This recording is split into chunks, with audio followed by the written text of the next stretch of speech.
বিশ্বকাপে খেলার 4 দেশ যেগুলো আজ পৃথিবীর মানচিত্রেই নেই। ভাবতে পারেন, একসময় ফুটবল বিশ্বকাপে খেলেছিল এমন 4টি দেশ যেগুলোর আজ পৃথিবীর মানচিত্রেই আর অস্তিত্ব নেই। চলুন জেনে নেওয়া যাক দেশগুলো সম্পর্কে। প্রথমে যুগোস্লাভিয়া।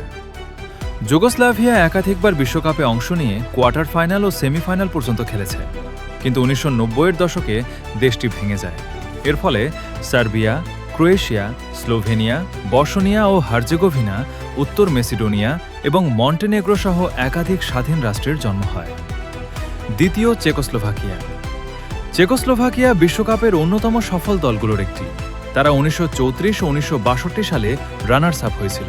তবে 1993 সালে দেশটি শান্তিপূর্ণভাবে বিভক্ত হয়ে চেক প্রজাতন্ত্র ও স্লোভাকিয়া নামে দুটি স্বাধীন রাষ্ট্রে পরিণত হয়। তৃতীয় সোভিয়েত ইউনিয়ন। 1958 থেকে 1990 পর্যন্ত 7টি বিশ্বকাপে অংশ নিয়েছিল। 1991 সালে সোভিয়েত ইউনিয়ন ভেঙে রাশিয়া, ইউক্রেন, কাজাখস্তান সহ 15টি স্বাধীন রাষ্ট্র গঠিত হয়। আর চতুর্থ পূর্ব জার্মানি।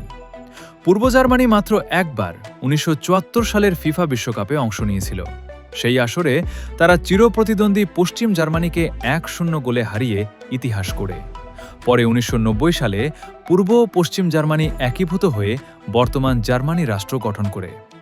ফুটবলের ইতিহাসে তাদের নাম আজও অমর, কিন্তু দেশগুলো এখন শুধুই ইতিহাস। এমন আরও অবাক করা ফুটবল তথ্য জানতে ফলো করতে ভুলবেন না।